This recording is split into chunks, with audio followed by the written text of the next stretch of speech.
Entonces, eso es una cuestión que si no se conservan prístinos estos paisajes, es decir, si al Caribe se le ponen nutrientes, si a los ríos subterráneos les caen nutrientes, si a Bacalar le caen nutrientes, todo el atractivo que vende Quintana Roo, pues ya no vendrán turistas. Entonces el proyecto turístico del Tren Maya sería un absurdo ponerlo en las condiciones actuales. ¿Por qué? Porque hay 4 o 5 actividades de desarrollo que están compitiendo y que no se han dicho que no se van a hacer. Tenemos muchas suposiciones de lo que va a pasar, pero lo que no se ha dicho que no se va a hacer es, por un lado, ganadería, que son grandes desmontes de selva que necesitan un gran espacio, que tumban la selva. Y les voy a dar un dato maravilloso. Hice un estudio, bueno, una regla de hace 3 semanas.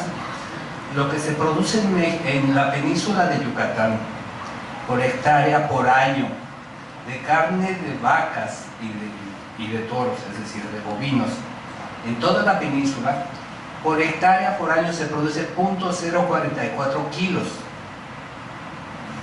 Es decir, ni con 4 tuzas plataneras o un tlacuache hubiéramos sacado menos carne que tumbando todas las hectáreas que se han tumbado en la península de Yucatán.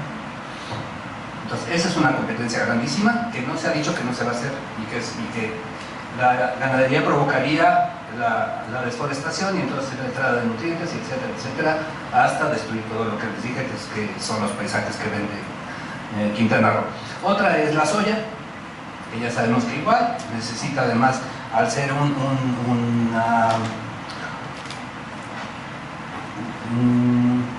una planta de estas que absorbe nitrógeno, ¿cómo se llama? Una leguminosa, necesita montones de toneladas de nitrógeno puestos en el fertilizante para fertilizar.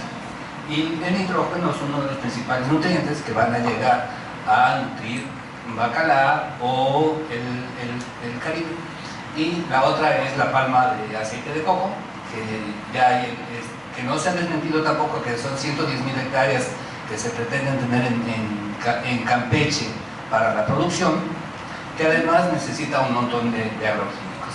Entonces, la delicadeza que tienen nuestros, porque yo me considero dueño de parte de eso como mi patrimonio, de el arrecife.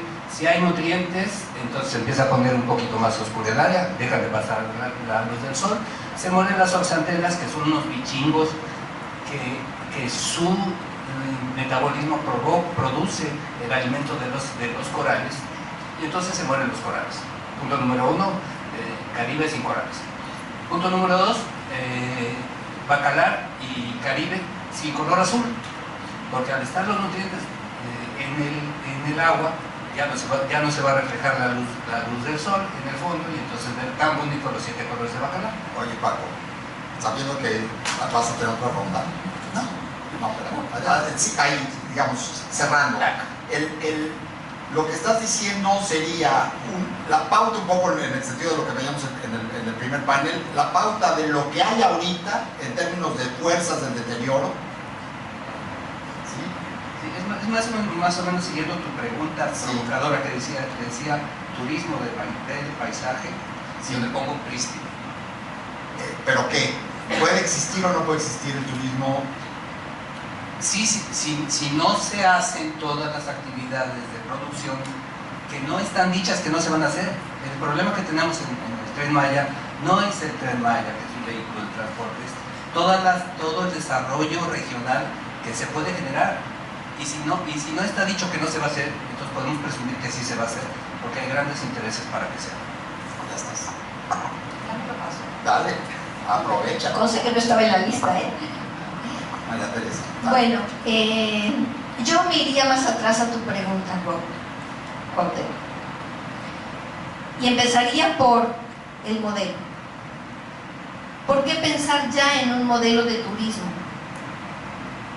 Y no en los conocimientos y saberes que tienen todas estas regiones, que son ricas, ¿no? En conocimiento de su patrimonio natural, ricas en saberes, mitos, cosmología, ¿no? Que están ahí en juego con una decisión de un tren. Hablamos de sustentabilidad como una de estas grandes vertientes que tienen que ver con una colonización en términos de conocimiento, pero también la otra parte que no está considerada tiene que ver con todos estos saberes que son parte de un conocimiento que no se está tomando en cuenta. Si yo respondo a tu pregunta, me tengo que ir más atrás. ¿Por qué? Porque los instrumentos, inclusive que tú planteas de impacto ambiental, de ordenamiento territorial y de normas, para poder observar los impactos ambientales y relacionarlos con esta perspectiva del turismo, ¿no? Con paisaje o sin paisaje, tienen que pasar antes por un tamiz en donde tenemos que decolonizar esa perspectiva. Las comunidades no sabemos, bueno, al menos con las que yo he hablado, dicen no al tren. Y dicen no al tren porque la única forma no es el turismo como parte de este proceso de sustentabilidad. Y el tren está muy enfocado a la parte económica y de grandes megaproyectos. De manera que todo gran megaproyecto que ha pisado tierras peninsulares o del sureste han acabado en explotación, en narcotráfico, en secuestros, en feminicidios, ¿no? En desplazamientos, en expropiación, y me voy a cada estado, Campeche, Tabasco, Yucatán, Quintana Roo, Chiapas, en donde toda esa ruta comercial y toda esa ruta de turismo también trae consigo todos estos efectos negativos, en donde la base es la condición de vulnerabilidad de las culturas, pero también de su patrimonio natural. Entonces yo no me preguntaría directamente si podemos tener turismo o no sin paisaje. El turismo ha existido por toda la vida, a caballo, a pie, a burro, a bicicleta, o si se quiere ver ahora, a tren. Pero el impacto está ahí, y me parece que los ordenamientos tampoco están hechos a modo de estos conocimientos locales, que muchos de estos ordenamientos han sido impuestos o por la academia o por algún gobierno que ha estado pendiente de esta estrategia, pero en donde los pueblos no han participado en definir qué ordenamiento quieren, cómo lo quieren, y en primera preguntar si ya hay un ordenamiento, porque sí tiene sus territorios de uso común, sus tierras ejidales, y además toda la zona de cultivos o de actividades productivas que no solo son de los hombres. También hay actividades productivas o de alternativas de subsistencia de las mujeres o de los jóvenes que no están incluidos en el proyecto, pese a la palabra inclusión. Con eso haría este primer avance. Perfecto. Gustavo, ¿deseas? Bueno, pues muchas gracias.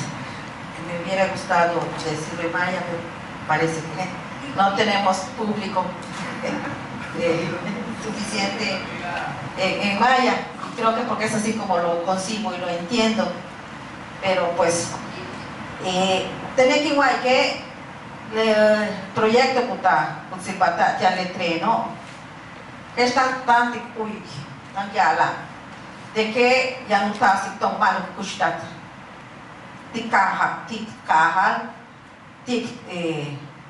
Cada mag, pero tengo ahí que de que le toc ton te campe yo tan mucho ton socuyash tan tan mucho ton tu casi pascutasi. Ahora sa acho interessante tem aí que já exponente o tus matula ya la pas o implicante no hot proyecto le treno. Tenemos aí de que le proyectos kuta sa tono kwa kuta sapi tono como concreta ton maya o pos mak ohe ani ma ohe choki matak natik kiala tone manak tugul tone bet que tone matak meyatik luung pero mahahi tone maha a lo mejor es más kakak choki pero ya malo tugul tito tone de uch benone guayanone uch uchi bankar hilobe pues voy ichi voy tielu kahano ba pues tenéis que de que son casa tomar lo va. Yo opino que el proyecto del tren que hoy se está discutiendo y se está debatiendo,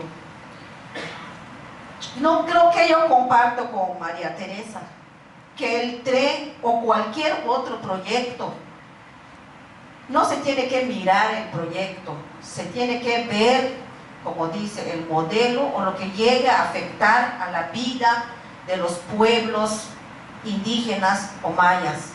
En nuestro caso, a nosotros en Jopelchen, en Campeche, llegó la misma idea o la misma propuesta del desarrollo.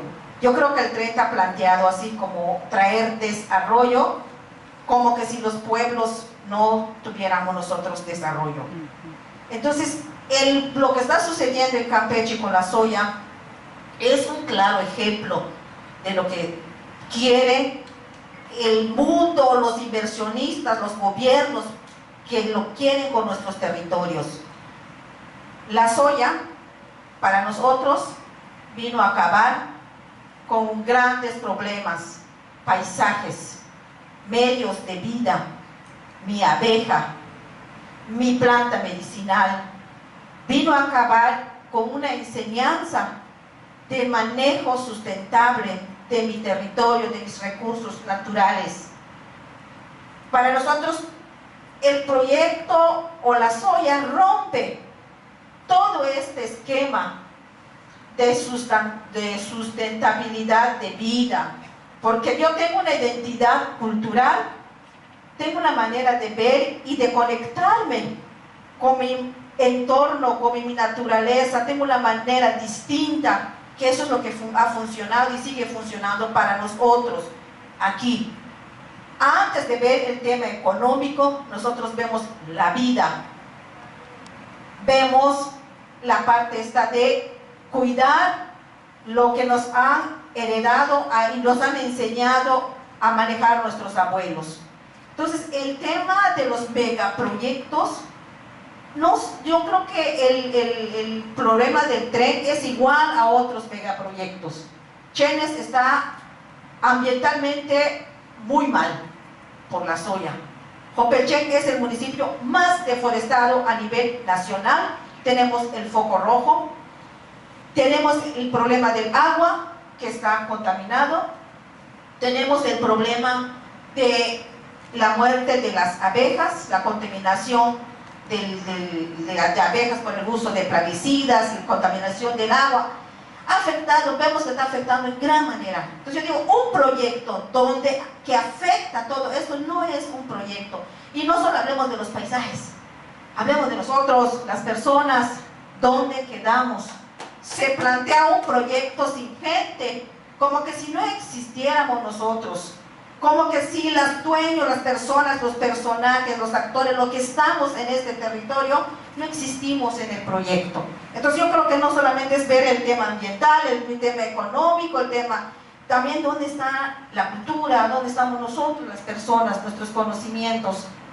Entonces para mí yo creo que hay que irnos más allá, hay que ir y pensarlo. Yo de verdad me atrevo a decir que esos megaproyectos son proyectos de muerte, porque eso es lo que es. Si matan mi bosque, si matan mi selva, si matan a mis abejas, si matan, pues me están matando a mí. Entonces el proyecto, el paisaje debe de ser un paisaje, hay que mirarlo, un proyecto en su totalidad, de una integralidad. Hay que verlo en todo como lo es. Desde todo, no solamente mi territorio. Cuando decir territorio, ¿qué es el territorio? No solamente las tierras, escuché hace un momentito el resto un poquito del panel anterior. Cómo se ve la tierra, cómo entra, le dan valor en las bolsas de valor. Eso es espantoso. Es muy cruel, lo puedo decir de esa manera. Entonces el tren, para mí, es un proyecto más que se suma en la fila de los otros megaproyectos que nos están llegando, y creo que eso es algo que está en discusión hoy, y creo que nos toca. Aquí deben de estar los que debemos de estar. Agradezco que estén aquí las organizaciones, agradezco, pero también debemos de estar nosotros, las personas, los mayas, los hombres, las comunidades. Es cierto que las normas, los ordenamientos no me funcionan. A mí, como maya, un ordenamiento territorial, ese instrumento que me trajeron y que entró en mi pueblo no me funciona, porque yo no así tomo la decisión. Los pueblos no tomamos así las decisiones de nuestros pueblos, no dividimos y decimos este se puede usar para esto, este pedazo se puede usar para esto. No es verdad, eso no funciona así. Yo tengo una manera distinta de organizarme y de usar mi territorio. ¿Por qué me lo tienen que venir a decir? Eso ha traído más conflicto.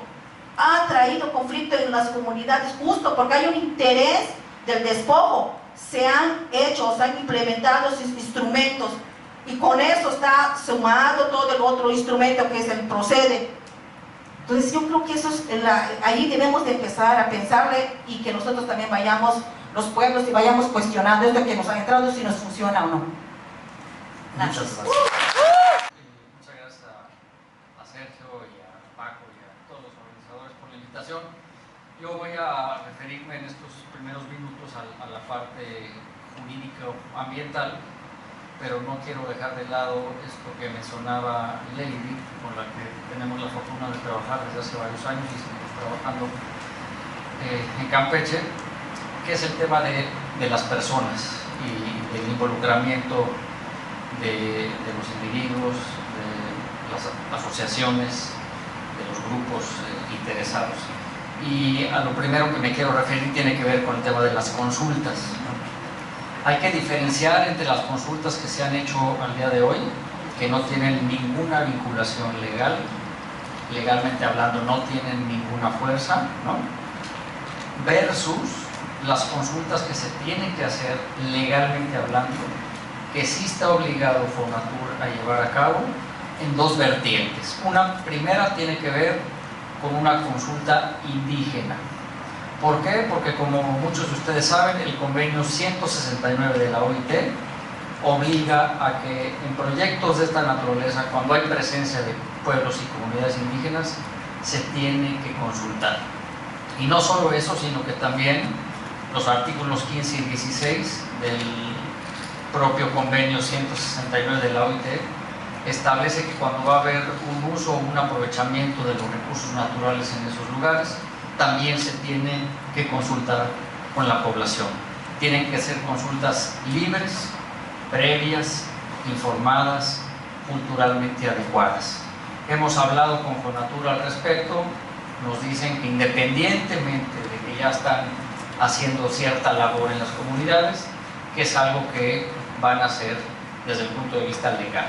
Lo que les quiero decir con esto es que si proyectos como el que estamos hablando se quieren llevar a cabo, primero tienen que cumplir con eso. Segundo, tienen que someter, no es opcional, tienen que someter el proyecto al procedimiento que marca la ley, que llama la ley como el procedimiento de la evaluación del impacto ambiental. Artículo 28 de la Ley General del Equilibrio Ecológico y Protección al Ambiente obliga, tanto el 28 de la ley como el 5º del reglamento en materia de impacto ambiental, obligan a que estos proyectos se sometan al procedimiento. ¿Qué quiere decir esto? Que no pueden iniciar nada, absolutamente nada, hasta tanto no tengan esa autorización en materia de impacto ambiental. Y hasta donde sabemos, posiblemente va a tomar por lo menos lo que resta de este año para hacer ese manifiesto y después la Secretaría de Medio Ambiente hacer la evaluación respectiva y dentro de la evaluación la posibilidad de que haya por un lado consulta pública y por el otro reunión pública de información. Esto no es legalmente obligatorio, pero es posible. ¿Por qué? Porque lo que dice la ley es que la Secretaría podrá, esa es la palabra, podrá llevar a cabo una consulta pública cuando sea solicitada por alguna persona de la comunidad de que se trata. Entonces, en el momento oportuno y adecuado, que es cuando se somete el manifiesto de evaluación, se tendrá que pedir esa consulta y la reunión pública de información para que ahí sí ya vamos a tener todo el conocimiento de lo que es el proyecto ahorita estamos muy en el aire, ¿no? Estamos hablando de un proyecto, como dijo la secretaria de Medio Ambiente, de una ruta imaginaria, ¿no? Pero habrá un proyecto ejecutivo, habrá un proyecto definitivo, y sobre ese es el que hay que manifestarse.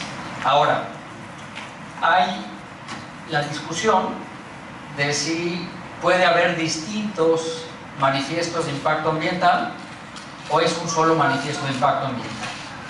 Lo que la ley dice es que se tiene que someter a evaluación de impacto ambiental el proyecto, la actividad, no partes del proyecto.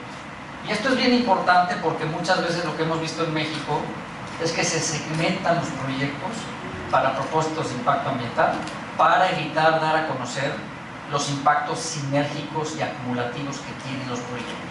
Entonces, en un proyecto de esta naturaleza tenemos que asegurar que es un solo manifiesto de impacto ambiental, incluso pensar en una evaluación de impacto ambiental estratégica, ¿no? Tema que también planteamos en su oportunidad a Fonatur, y como que dijeron, estamos dispuestos a ir más allá de lo que diga la ley, pero no estamos seguros si vamos a entrar a una evaluación de impacto estratégico porque a lo mejor no nos da tiempo.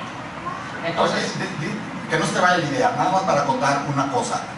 Entiendo yo que el primer pedazo de la vía que ya está construida, se saltaron la manifestación de impacto ambiental diciendo que era una rehabilitación, ¿no? Sí, lo que Semarnat les otorgó fue una excepción de MIA, son alrededor de 720 kilómetros, y se da la excepción justamente para hacer limpieza, para hacer remoción de vegetación, pero no necesariamente para hacer alguna obra o alguna actividad en relación con el proyecto del tren. Ahora, nada más termino con 2 o 3 ideas más y nada más las dejo como pincelada y luego entramos al detalle. Otros aspectos que se tienen que observar, además de la consulta o de las consultas que ya referí y la parte que tiene que ver con someter el proyecto de impacto ambiental a la evaluación del impacto ambiental, tiene que ver con el cambio de uso de suelo en terrenos forestales. Esto es algo que se tiene que hacer porque también la Ley General de Desarrollo Forestal Sustentable lo obliga. Entonces no podemos permitir que en proyectos como estos vayan a intentar brincarse los procedimientos. Y digo que no lo podemos permitir porque ya sucedió con el caso de la refinería, ¿no? Donde talaron 220 hectáreas, 80 de manglar, por cierto, sin contar con una autorización en materia de impacto ambiental y sin contar con el cambio de uso de suelo en terrenos forestales.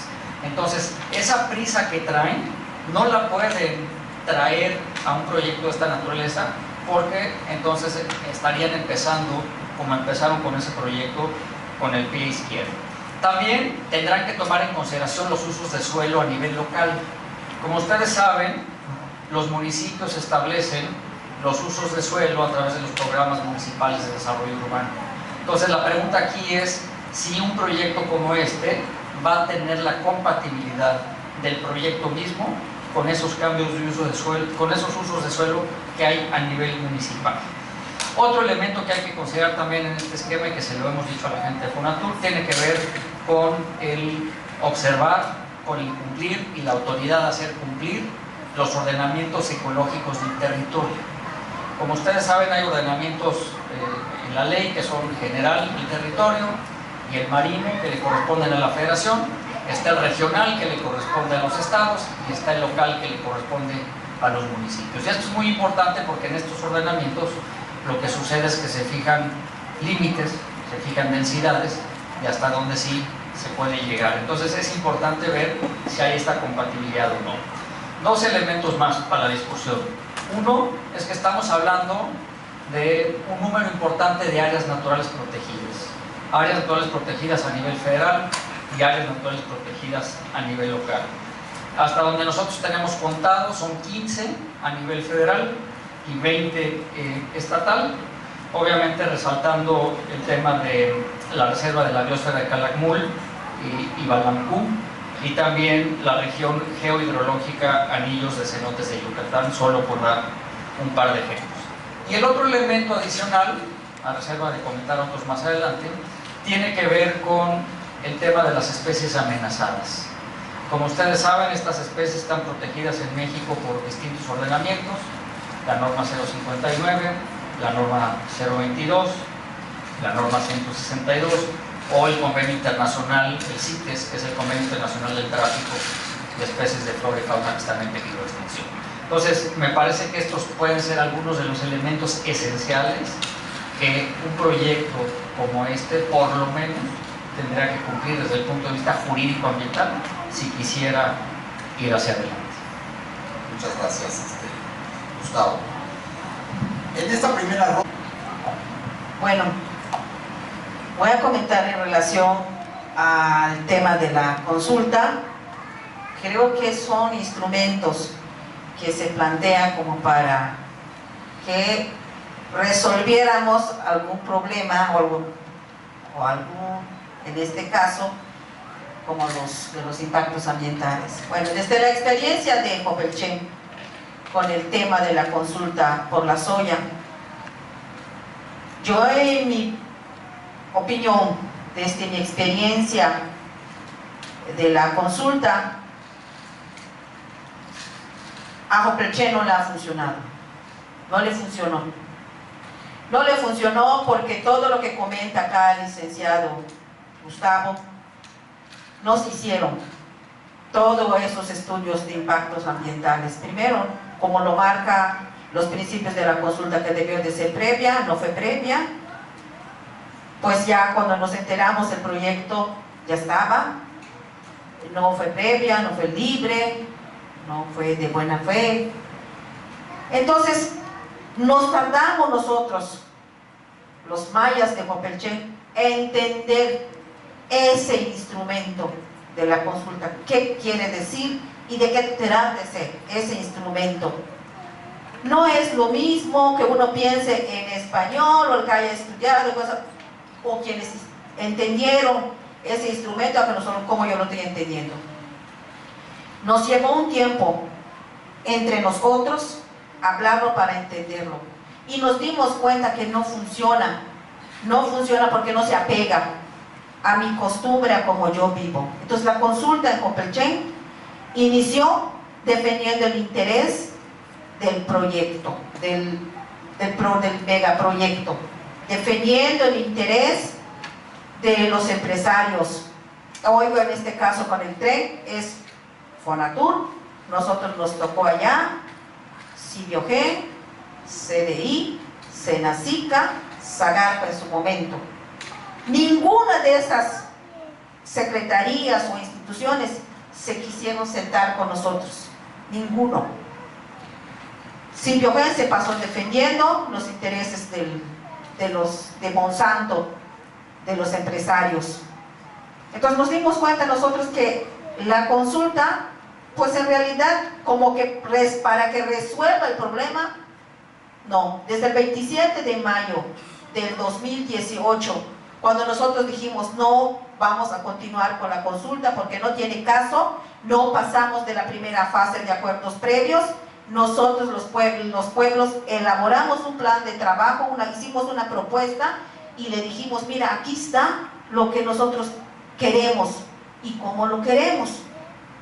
Por supuesto que eso no lo aceptaron, se contrapone contra el objetivo del proyecto, del megaproyecto. Nos llevó 7 sesiones para la consulta, no pudimos avanzar. El 27 de mayo le dijimos no continuamos, vamos a esperar que entren las nuevas autoridades.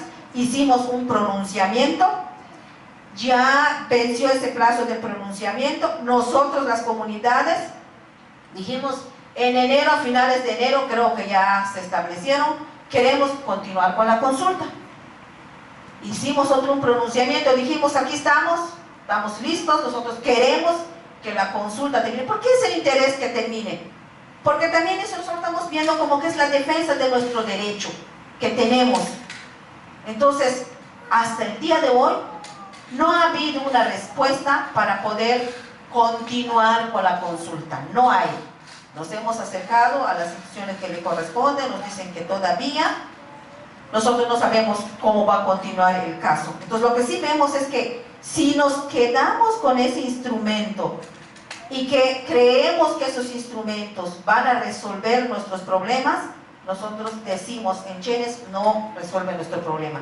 ¿Qué estamos haciendo entonces nosotros para resolver nuestro problema? Y creemos y decimos, bueno, de acá para acá no va a venir la solución de mi problema, pero de aquí para acá, si nosotros empezamos a organizarnos desde abajo, empezamos a tomar acuerdos internos en nuestras propias comunidades, construimos un plan, hicimos una agenda y le dijimos, esta es nuestra agenda de trabajo, esto es lo que nosotros queremos, y eso es lo que nosotros hoy en día estamos discutiendo, estamos diciéndole, mira, esto es lo que nosotros estamos diciendo, pero no hemos dejado de hacerlo. Pero sí vemos que la consulta, al menos en la experiencia de Poppelchen, confrontó, llevó a conflictos de intereses entre las comunidades, entre los que se oponían, los que sí querían. Entonces, porque no es una consulta, no es una herramienta o no es un mecanismo adaptado para nosotros, para las comunidades.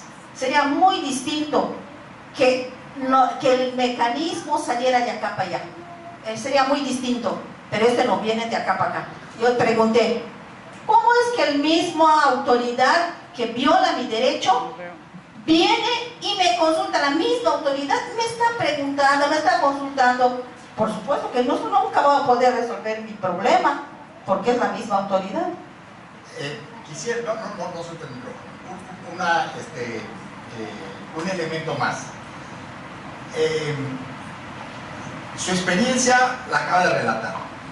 Acaba de pasar como experimento social y político una consulta en el tren del Istmo, acaba de pasar sábado y domingo. Y las comunidades tuvieron distintos tipos de reacciones. Si ese fue un antecedente, digamos, de lo que podría llegar a ser la consulta acá, le doy 2, 3, ¿supo de ese experimento que pasó? Okay. Hay que traerlo a la mesa en los próximos debates, porque eventualmente lo que pasó allá es una pista de lo que puede pasar acá. ¿Y qué hicieron los oaxaqueños y cómo le hicieron en términos de la política pública? Es clave. 2 elementos. Una comunidad dijo, aquí no van a hacer su asamblea regional. Que si puedes, Gustavo, me gustaría saber si ese concepto en alguna parte de nuestras leyes existe. Una comunidad se negó a tener esa asamblea, y el otro elemento es que quien convocó esa asamblea fue, desde en términos históricos, por primera vez la Secretaría de Hacienda, la Subsecretaría de Gobernación y el Instituto Nacional de Pueblos Indígenas. Ese es un referente de qué pasó y que habría que ver si sirve para saber prepararse y ver cómo vienen las cosas. ¿Usted qué opinaría? Yo creo que en este caso, por ejemplo, nosotros, la consulta, cuando lo entendimos, nos permitió organizarnos, una unidad, como pueblo de mayas de Poppelchen. Lo defendimos y dijimos, nosotros no queremos ser consultados pueblo por pueblo, queremos una sola consulta, y es porque somos un pueblo y porque así somos todos afectados y así lo queremos. Esa es una primera reacción que nosotros tuvimos y lo defendimos y dijimos, pues aquí no lo queremos, que tú vayas y que entres y que hagas tu cosa. Lo hicieron. Sin embargo, entraron y lo hicieron y lo desconocimos. Los pueblos desconocimos esas consultas y dijimos no. Pedían nuestras actas de nombramientos de representantes y dijimos, en los pueblos es usos y costumbres. Por nosotros nombramos a nuestros representantes, alzamos la mano y decimos estamos de acuerdo, es nuestro representante. Para mí eso es suficiente. No lo que tú me vengas a decir, no lo que tú me vengas a imponer, porque tú me estás imponiendo, entonces ¿dónde queda mi derecho, mi autonomía, mi libre determinación? ¿Dónde está quedando? Yo como pueblo indígena, como pueblo maya. Entonces nosotros dijimos, eso no lo vamos a aceptar. Pero lo que sí vimos que nos fortaleció, porque nos permitió unirnos, nos permitió generar un plan, nos permitió hablar, dialogar entre nosotros, ponernos de acuerdo. Y dijimos, y llegamos a la conclusión que dijimos, la Suprema Corte nos dio una sentencia que le dijimos, no funciona. Porque mira, a pesar de que está prohibido, ve cómo se siembra. Aquí nadie está haciendo lo que les tienen, estas personas, estas instituciones no están haciendo su trabajo.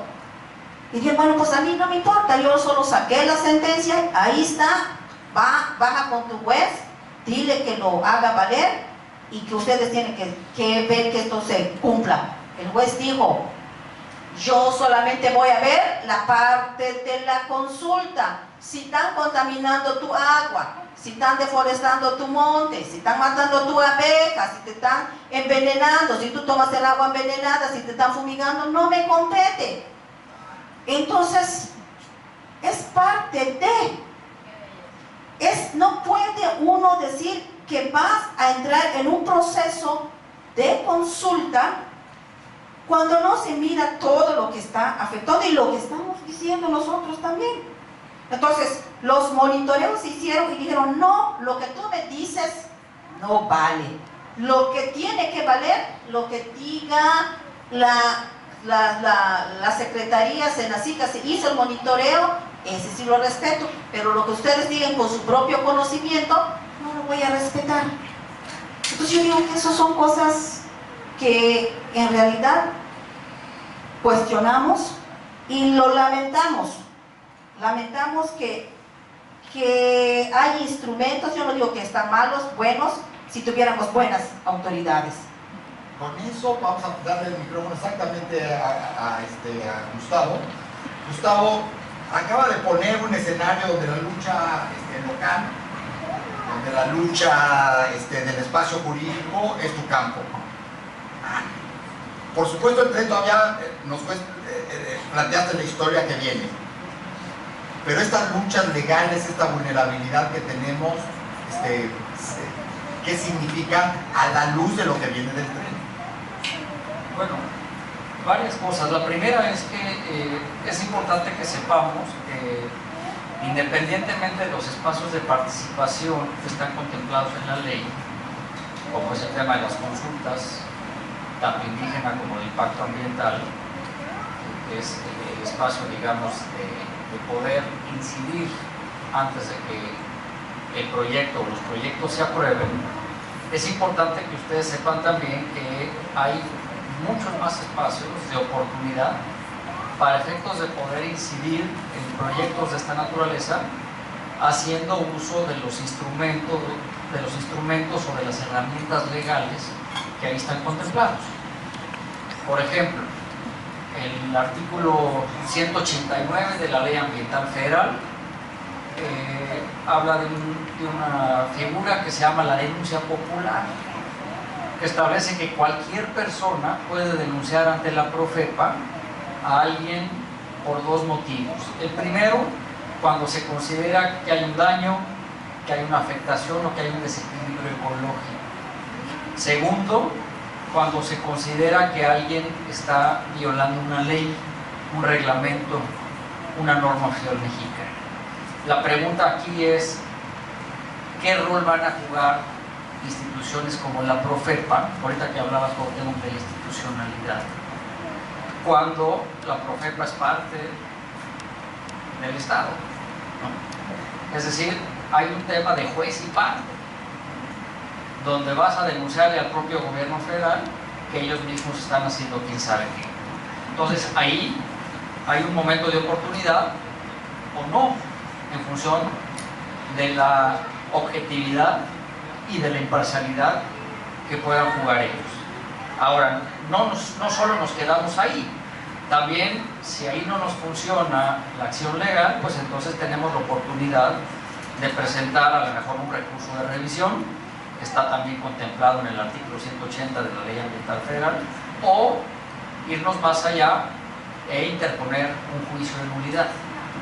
Y en un momento dado, incluso un amparo, ¿no? Para poder en algún momento dado enfrentar algo con lo que no estemos de acuerdo. Y también existen una serie de instrumentos internacionales, ya sea la Comisión Interamericana de Derechos Humanos en Washington o la Comisión de Cooperación Ambiental del TLC entre México, Canadá y Estados Unidos, que establece en su artículo 14 del acuerdo paralelo al TLC en materia ambiental que se puede denunciar a los gobiernos cuando estos no hacen cumplir su legislación ambiental de manera efectiva. Curiosamente, el primer caso lo llevamos nosotros en 1996 en contra del gobierno de México por la construcción de un muelle en Cozumel, y fue el primer caso que se convirtió entonces en un expediente de hechos y que le generó mucha presión al gobierno mexicano para efectos de cómo se hacía la construcción en ese entonces. Estamos hablando hace más de 20 años. Entonces, lo que les quiero decir con esto es que hay muchas oportunidades, hay muchos espacios para poder incidir, pero me parece que el primero y el más importante va a ser en el momento en el que se presente el proyecto al procedimiento de impacto ambiental, y entonces ahí sí pedir la consulta, hacer los comentarios, las observaciones, y después pedir la reunión pública de información, que es algo como esto, en donde el promovente va, presenta el proyecto, y después el público tiene la posibilidad de pronunciarse a favor o en contra y dar argumentos de por qué sí o por qué no. Y si eso está bien sustentado y la autoridad no lo toma en cuenta, entonces ahí sí podemos pensar ya en el recurso de revisión, en el juicio de nulidad y todo esto que les hablaba yo hace un momento. Ahora, nada más déjame una idea para que no se me vaya.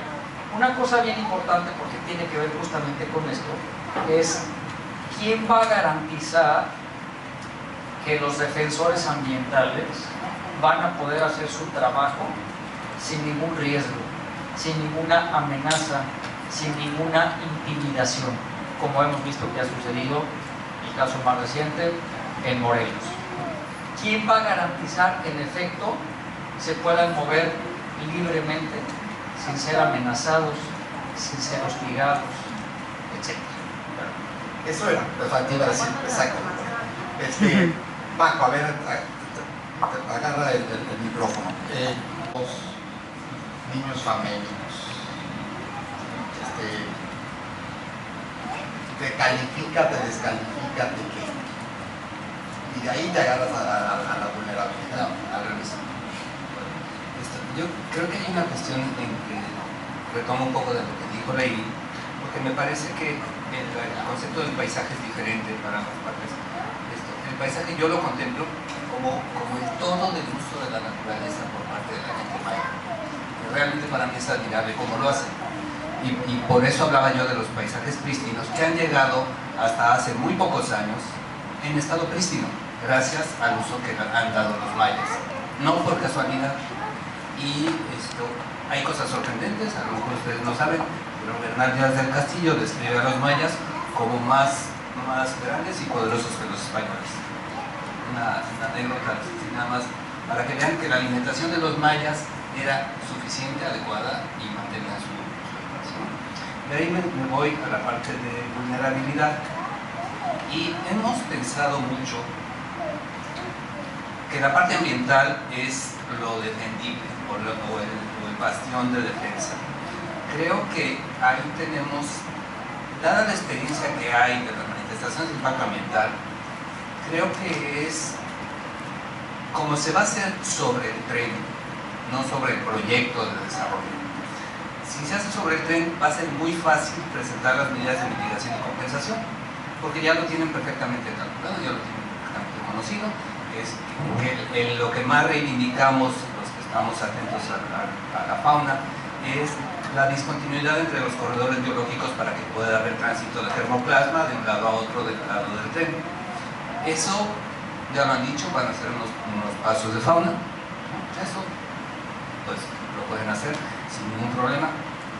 La otra parte ambiental que es delicada, más que para el ambiente, es para los propios turistas, y es la cuestión de las dolinas en el suelo de la península, que perfectamente el tren se puede volver un submarino, ¿no? Entonces es un impacto ambiental, pero que va a ser sobre el tren, que se va a ir por los huecos que hagan las dolinas y se vuelvan submarinos. Entonces, yo, de la parte ambiental, para mí debemos irnos más allá. El PEN es solamente un instrumento y tenemos que contemplar, y como ya se dijo aquí, lo social, lo cultural y lo económico, y hay un requerimiento para los proyectos generados, financiados por el Banco Mundial, que exigen esas tres manifestaciones de impacto social, de impacto cultural y de impacto económico. Entonces yo creo que esa es una herramienta que no aplica aparentemente, pero que deberíamos de tener muy bien sustentada para meterla como la base del amparo.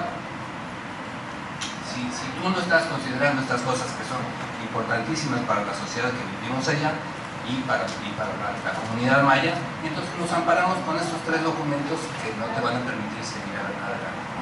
Entonces yo creo que esa es una opción que tenemos, que puede ser muy interesante y a favor de todos, porque entonces volveríamos al asunto de que la selva es para producir madera, es para producir fauna. Yo sé que habemos muchos que hemos defendido la rosa tumbiquema.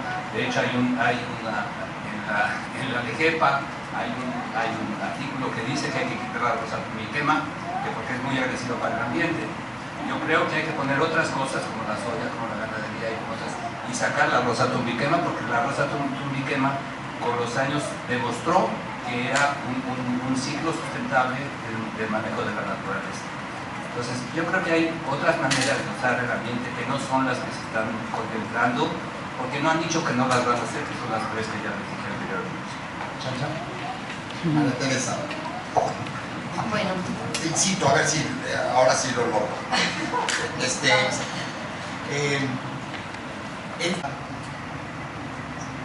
Si eso es así, esta dimensión donde no es nada más el tren y su franja y sus nodos, ¿dónde están estos otros territorios que tienen estos problemas y que culturalmente, digamos, un megaproyecto nacional, regional, debería decir, vamos por el desarrollo de toda la región, no solo a impulsar el tren y su turismo?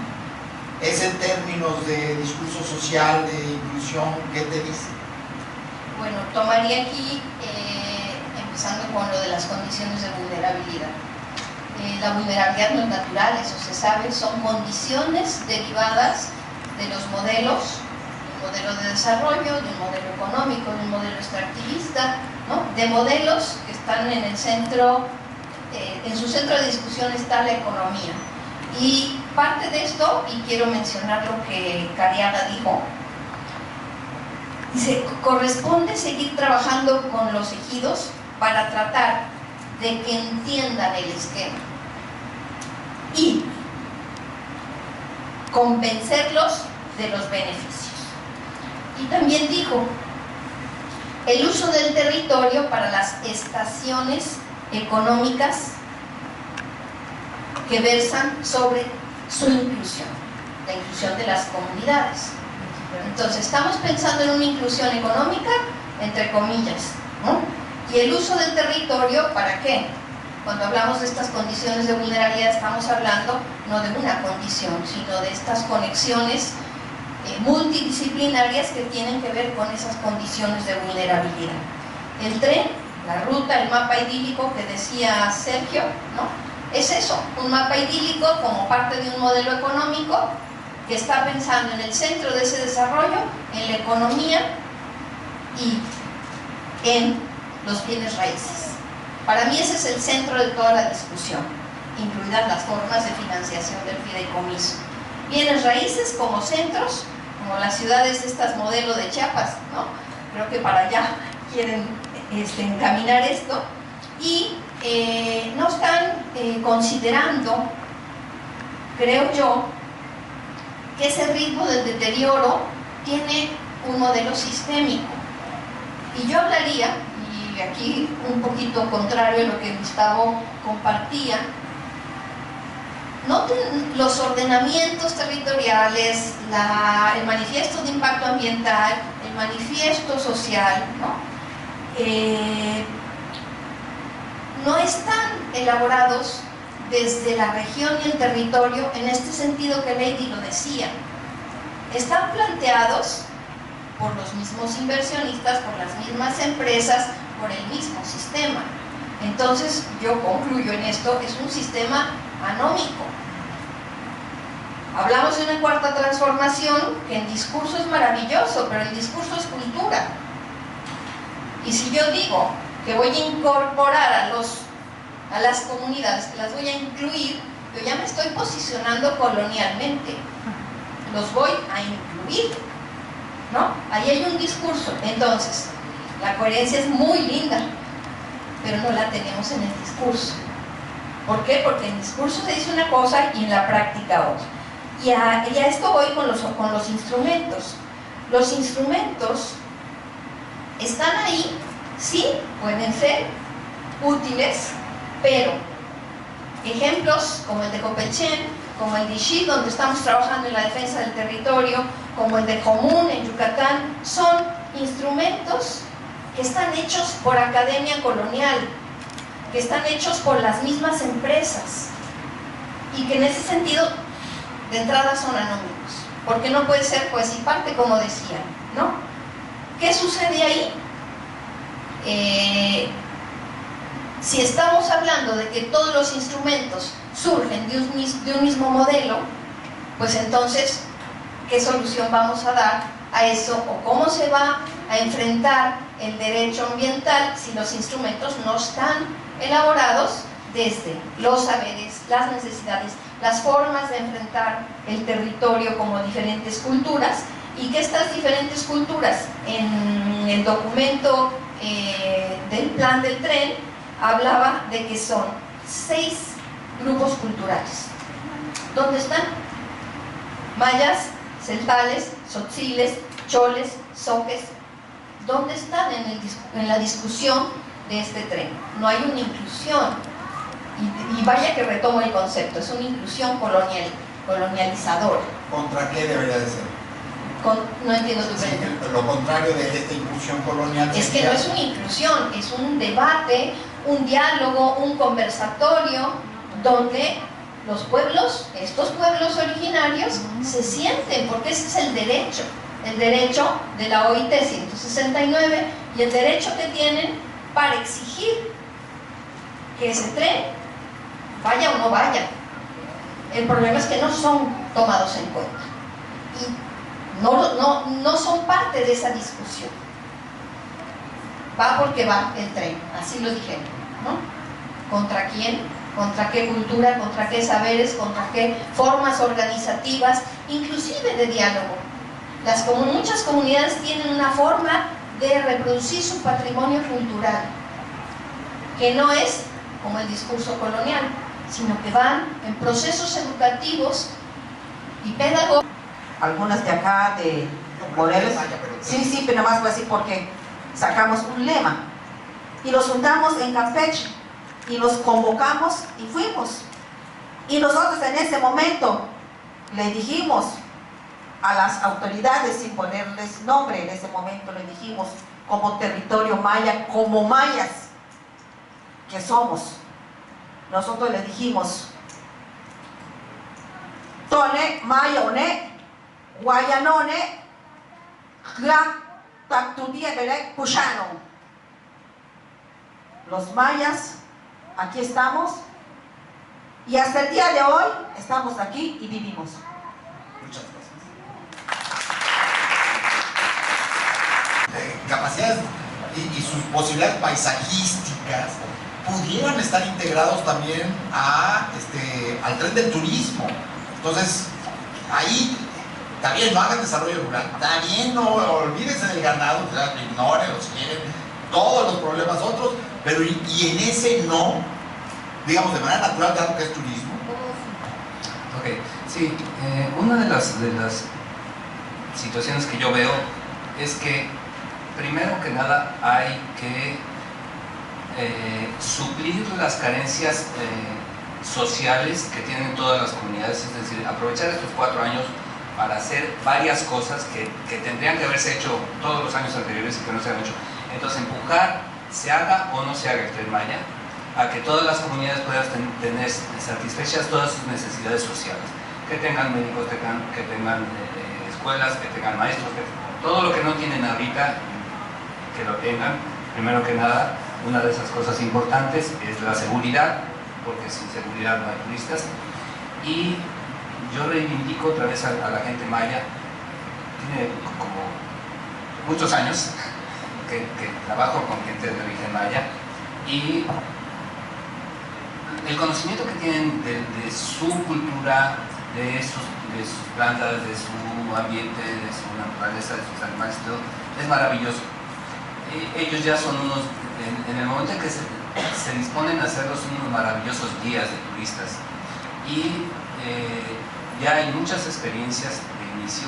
Creo que habría que hacer un espacio en el cual la obligatoriedad, y en estas manifestaciones de impacto social y cultural creo que se podrían poner las medidas de atención, mitigación y compensación como obligatorias, entonces poderles dar un seguimiento en el tiempo como las manifestaciones de impacto ambiental, en el cual hay el compromiso de que todo el turista tiene que llegar a las comunidades y ser atendido por las comunidades para hacer turismo.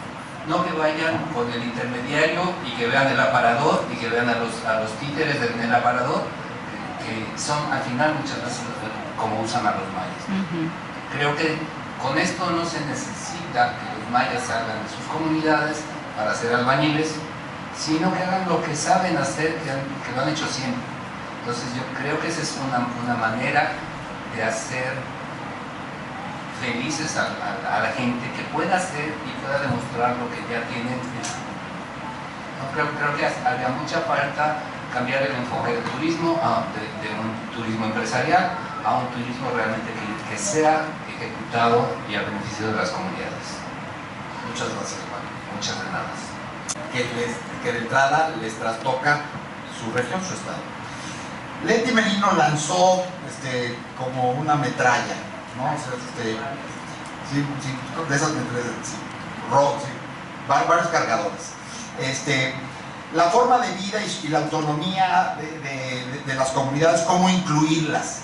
¿Quién lo ha hecho bien? ¿Dónde podríamos tener referentes de cómo, qué pauta, el modelo que Bangladesh, no sé, dónde están esos elementos como para decir, tenemos ejemplos no solo de gobiernos pasados, sino dónde están?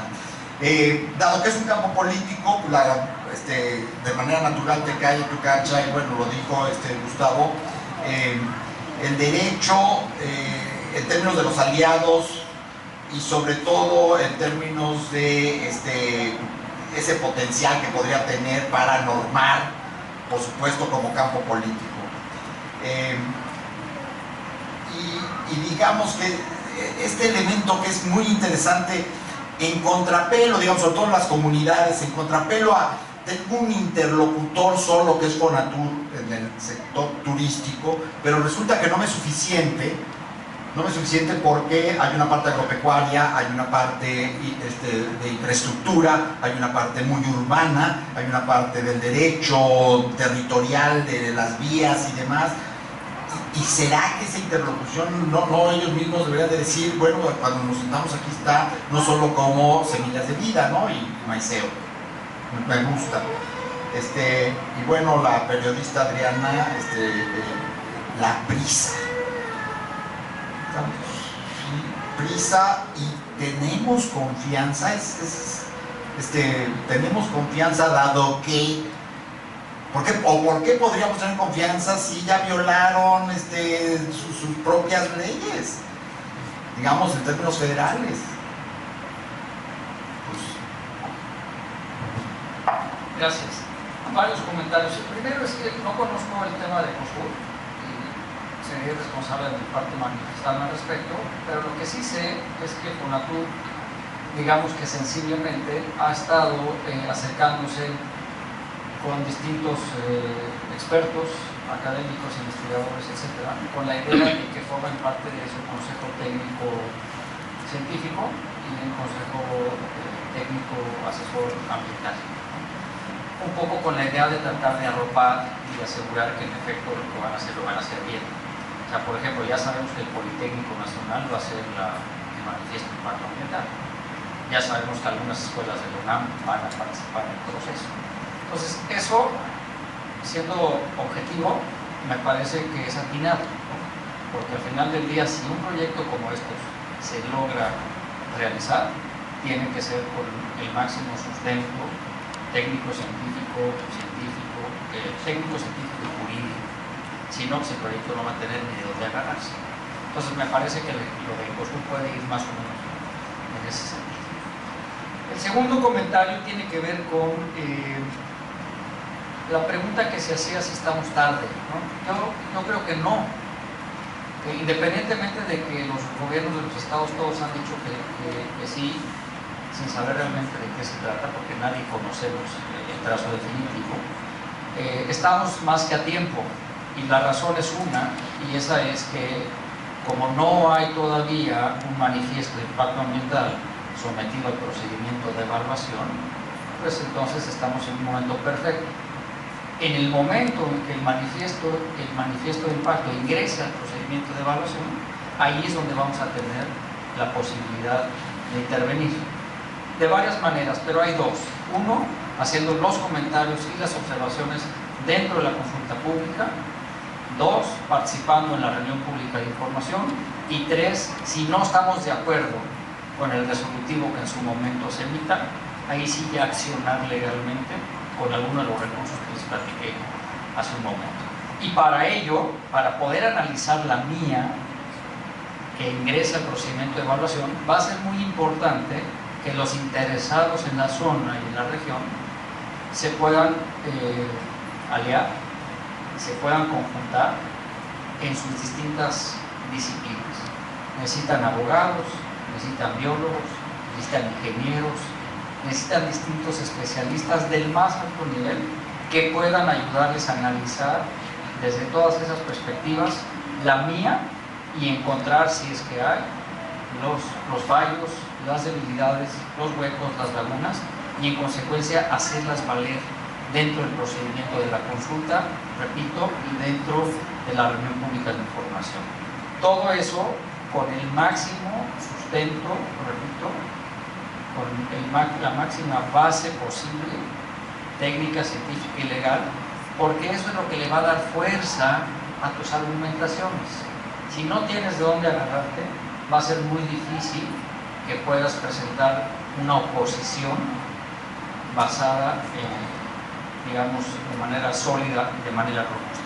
Pero, repito, Miguel, estamos muy a tiempo de poder incidir en el proyecto. Independientemente de que los gobiernos de los estados, todos a ciegas, dijeron que sí, porque pues, todos dijeron que sí sin saber de qué se trata, sin conocer la ruta, sin conocer el proyecto ejecutivo, etc., sí tienen injerencia, no solo los gobiernos de los estados, sino también los municipales.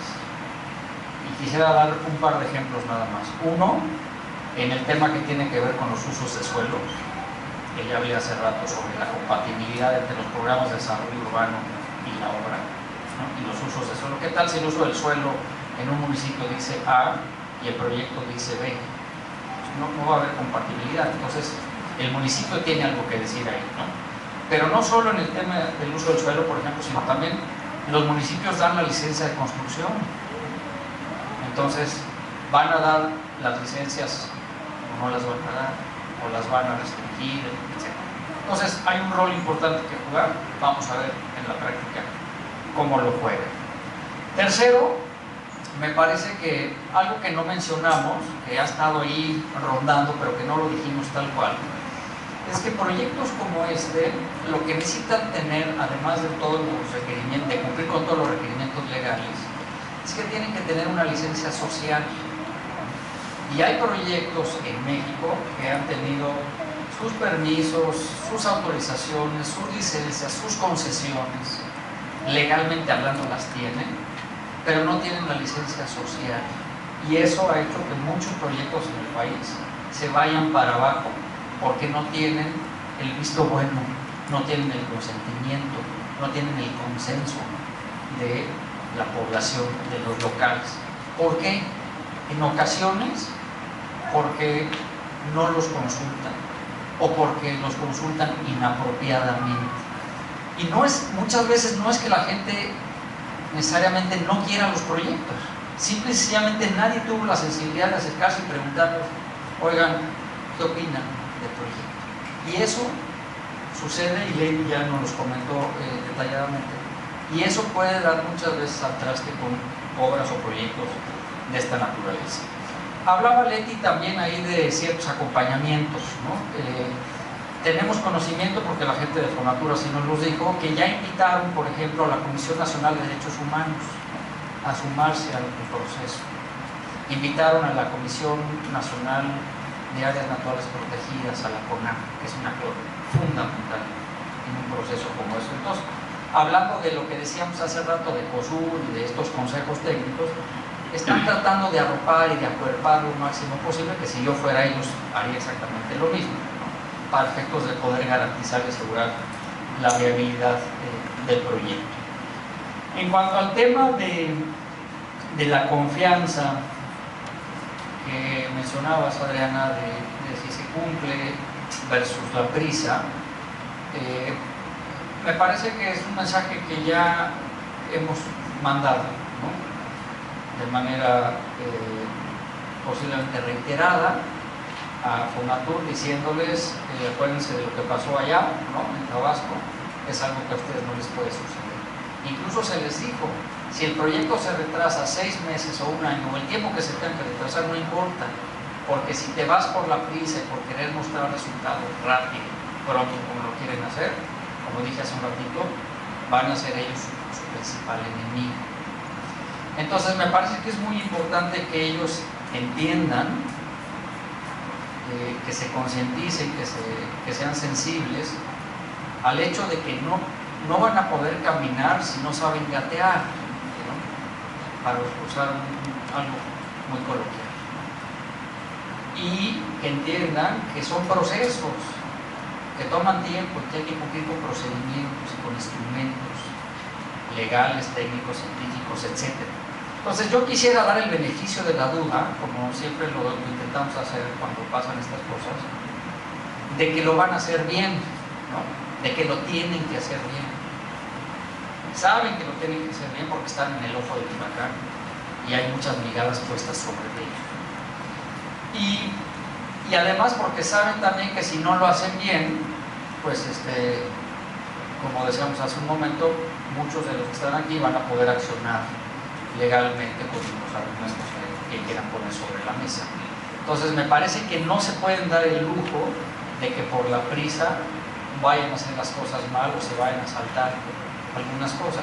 Y no creo tampoco que el Politécnico Nacional, con la reputación y credibilidad que puede tener una institución como esas, vaya a ganarle la prisa por querer cumplir con los tiempos de las autoridades. Entonces yo creo que es fundamental que ellos estén por adelantado, previendo que en efecto tome el tiempo que tome hacer la mía, ¿no? El manifiesto del impacto ambiental.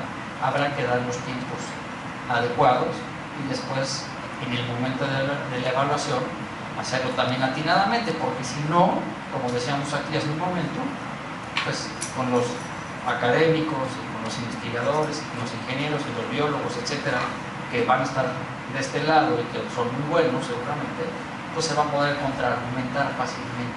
Entonces no es una cosa tan simple como decir, pues hagámoslo mal y no pasa nada, ¿no?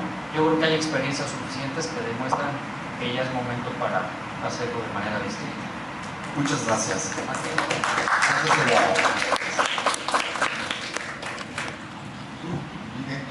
Tienes un menú bonito, por donde quieras, a las que quieras. Universidades del sureste, la UADY fue sede, es en la institución en la que trabajo, y ahí se soltaron muchas cosas, algunas se tomaron en cuenta en términos de las regiones, y no sé si esto tenga que ver con algún acuerdo de COSUR que estuvo presente en esa reunión, lo desconozco. Me encanta tu optimismo, Gustavo. Suelo ser muy optimista, pero en este tema no mucho. Y no mucho porque pues hay una historia, la historia no se borra, somos las mismas personas, aunque sea la cuarta transformación. Y como decía, y me gustó lo que dijo Leticia Merino, esto es como el arca de Noé, ¿no? Entonces, para que en esa arca de Noé exista el diálogo, primero tenemos que repensarnos con el otro, con la otredad. Y esto en este mundo ha sido muy difícil porque nos pensamos de manera individual. La ciencia nos encaminó a ese positivismo y a ese individualismo, y el modelo capitalista también, ¿no? Entonces es muy difícil sentarse a dialogar, a generar interlocución, cuando hay una historia ahí que no se puede borrar de la noche a la mañana y tenemos que cambiar muchas cosas en términos sistémicos, tanto en este proceso legal como en el proceso ambiental, cultural, de relaciones interculturales, pero además transdisciplinarias. Me encantaría que las mías fueran un proceso transdisciplinario y no un proceso académico. El proceso transdisciplinario implica esa participación social para definir y decidir qué es lo óptimo en ese diálogo, en esos acuerdos sociales, interculturales. Y creo también, digo, esto es como chisme, no me consta, pero parte de estos compromisos ahí están amarrados también en este gobierno, independientemente de las propuestas de la Cuarta Transformación. A mis oídos llegó esta parte de la decisión del Tren Maya diciendo o va fracking o va Tren Maya. Espero que sea puro chisme, pero dicen que la voz corre muy rápido. Y esa parte de la negociación, pues esa no la vemos. Está en las altas esferas, no en el pueblo raso. Yo soy parte de ese pueblo, y muchas y muchos de los que estamos aquí. Entonces esas negociaciones no salen a la luz. Los acuerdos entre paso de administración a otra administración no siempre se conocen. Entonces, ¿qué compromisos hay amarrados ahí para que digan va tren, les guste o no les guste? Y hacemos como que consultamos, o hacemos como que participamos, hacemos como que incluimos, ¿no?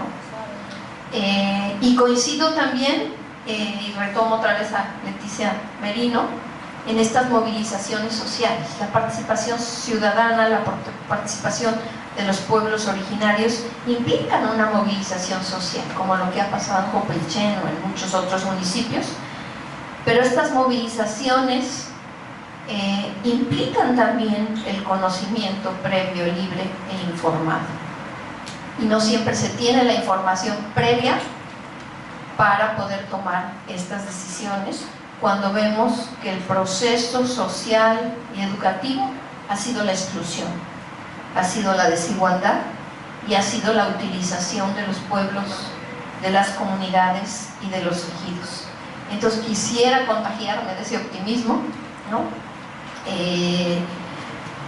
Hay muchos ejemplos de organizaciones a lo largo de todo el país, y retomando lo que tú comentabas, Cuauhtémoc, muchos ejemplos, ¿no? Pues, de ideas, de preguntas. Me parece que estos elementos, digamos, de la naturaleza y de un territorio que va a recibir una serie de impactos, te toca, digamos, te pido a ver esas. También comentaría, tanto el Consejo del Tren Maya de Ecosur como para los funcionarios, realmente yo no, lo repito porque no escucha nada, tanto para el Consejo del Tren Maya de Ecosur y para los funcionarios, realmente yo no quisiera estar en sus zapatos. Creo que es un momento imposible de hacer las cosas como se deberían de hacer. Por desgracia así lo veo. Sí tengo absoluta desconfianza de que el proceso no va a ser lo más limpio, bondadoso posible. Si existe un POI y existe un PDU, los van a cambiar porque son decisiones del Cabildo. Entonces creo que hay muchas cosas que, por eso creo que Y lo que preguntaba Miguel, bueno, yo siempre creo que nunca es tarde. Y yo creo que nuestra obligación es informar. Con lo que es la verdad palpable, ¿no? La que está escrita, no interpretar lo que va a ser el Tren Maya. No podemos porque no lo conocemos. Pero sí proveer a las comunidades de información fácil de entender y constructiva para que ellos puedan tomar decisiones. Y a todos los que estamos en este paisaje de animalitos, creo que tenemos que una obligación y los vuelvo a hacer, los conmino a que yo creo que tenemos confianza en los que estamos aquí y creo que sí tendríamos la obligación nosotros de hacer esas manifestaciones de impacto. Hay que adecuar las metodologías, hay que hacerlo todo el trans que se necesita y hacer los análisis y las propuestas en estos equipos interdisciplinarios que se pueden formar fuera de las instituciones. Yo creo que hay mucha gente valiosa dentro de las instituciones, pero que tienen un candado en la boca y en el cerebro. Se los dieron como una instrucción. No pueden decir ningún comentario a nadie de lo que está pasando en lo interno, ¿no? Entonces yo creo que es una oportunidad que tenemos todos nosotros y una responsabilidad que tenemos todos nosotros de lanzarnos a hacer unas nuevas propuestas metodológicas y legales de los procesos que son de un impacto tan grande como podría ser el plan de desarrollo de la península de Yucatán, cuyo cuyo vehículo de transportación va a ser el Tren Maya. Estás proponiendo, igual que María Teresa, igual que de todas maneras Gustavo, ser muy proactivos. Sí. Digamos un poco el llamado a lo positivo es, pues ante la prisa, pues a lo mejor freno, pero pero fundamental. Sí. Ya. Cerramos sus comentarios. Gracias. Bueno, yo lo que entendí, lo que está en mi cabeza, lo que estoy pensando, eso voy a decir. Yo creo que todo proyecto, llámese tren, parque eólicos, todo proyecto que afecte la vida de un territorio, primero no tenemos que saber nosotros. La información tenemos el derecho a saber y conocer. Todo proyecto que se vaya a plantear, tenemos ese derecho de contar y de tener el acceso a la información. Ese es uno. Dos, creo que estamos en un buen momento de estos megaproyectos. Lo digo, en este caso tren, en el caso como nosotros megaproyectos. Creo que lo que está provocando, desde lo que yo veo, estos megaproyectos, es que nosotros, los indígenas, los mayas, volvamos a pensar, volvamos a revalorarnos, volvamos a valorar lo que tenemos, volteemos la mirada y decir, sí es cierto, es de nosotros, mira qué está pasando. O sea, creo que esa es una oportunidad que nos está dando, que estamos teniendo en relación a estos megaproyectos, porque como que estábamos muy bien, nos estábamos acostumbrados a que nos han marginado, discriminado por muchos años, pero creo que ya lo que está sucediendo nos está llevando a un camino que se hablaba hace un momento, a un camino de una alianza de los pueblos mayas, y creo que ya lo empezamos a hacer. Ya lo empezamos a hacer porque hay varias alianzas, varios momentos en que nos hemos reunido, organizaciones, pueblos, comunidades, donde hemos hablado de nuestros problemas, hemos llorado en nuestras reuniones y estamos proponiendo, estamos poniéndonos de acuerdo entre nosotros y estamos diciendo qué vamos a hacer y cómo queremos vivir. En este caso está la alianza de las abejas, por la defensa de las abejas de la península. Parece que no tiene que ver con esto, pero sí, porque es algo que nos está juntando, nos está volviendo a reunir y estamos viendo lo que está pasando.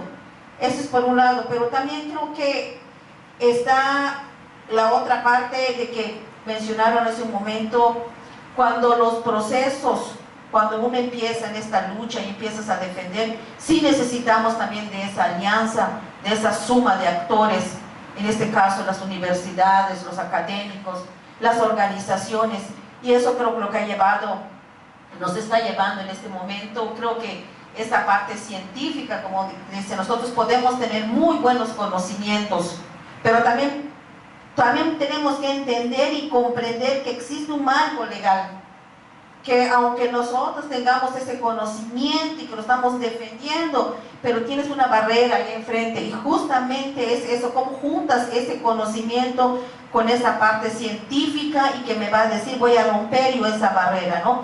Y creo que es algo muy, muy importante, y creo que también esa parte de que la alianza política que debemos tener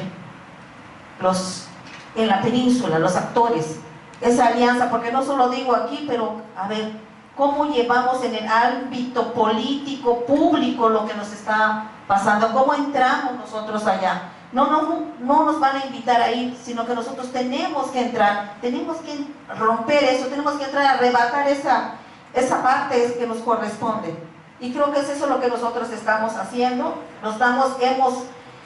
Yo agradezco mucho, creo que los problemas nos unen, y creo que es algo muy, muy, para mí, muy, muy, muy importante. Y creo que aquí una de las cosas que mencionamos hace un momento cuando veníamos con mis compañeros en el camino, decían, vamos a ver todo el tema del tren Maya. ¿Será que es de los mayas el tren? Nos preguntamos. ¿Será que es de nosotros? ¿O de quién es el tren? ¿Por qué le dicen Maya? Si nosotros los que menos sabemos, y otros están decidiendo con este proyecto del tren Maya. Entonces, si fuera de nosotros, pues no sabemos si le vamos a poner tren Maya, dijimos. A lo mejor le cambiaríamos el nombre, porque a lo mejor no es el que nos gusta. Pero entonces, es de esas preguntas que tenemos que contestar, y que tenemos que decir, bueno, entonces, ¿qué está pasando? Yo creo que sí hay esperanzas. Creo que ahorita este proyecto puede dar una oportunidad, porque no ha empezado, como están diciendo ahorita, se está hablando, no está, digamos, los impactos, todo el daño, todavía se está hablando. Hay cosas que ya están empezando a ver, cosas que no. En cambio, cuando los otros proyectos ya están. Y creo que lo que hay que ver es qué va a pasar entonces con los otros megaproyectos, porque ahorita está centrado todo en el tema del tren, pero no solo